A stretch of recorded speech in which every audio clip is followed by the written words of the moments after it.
Patay ang isang lalaki matapos na pagbabarilin sa loob ng kanyang kotse sa Binmalay, Pangasinan. Sa Lipa, Batangas naman, isang nakaparadang kotse ang nabagsakan ng poste ng kuryente. Ang mainit na balita hatid ni Paul Hernandez ng GMA Regional TV. Nag-brownout sa isang subdibisyon sa Lipa, Batangas matapos tumumba ang isang poste ng kuryente. Saktong bumagsak ito sa isang nakaparadang kotse. Mabuti na lang at walang nasaktan sa insidente. Narinig namin, kala namin may na-distress siya lang na sasakyan pala yung poste ng bumagsak. Malakas din po yun. Nagkislapan pa raw ang mga kable ng kuryente. Wala naman daw ulan o malakas na hangin nang tumumba ang poste.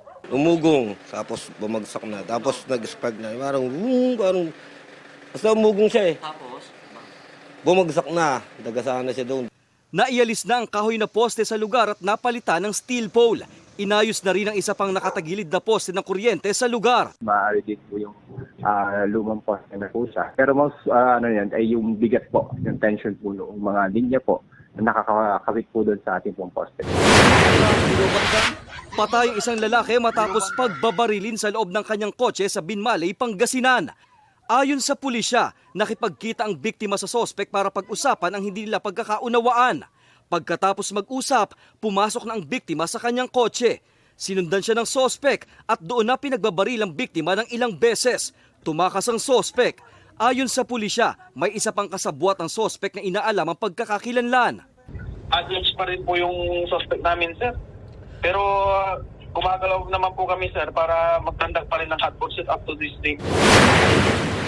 Arestado ang dalawang babae at isang lalaki matapos salakayin ng mga otoridad ang isang drug den sa Legazpi City.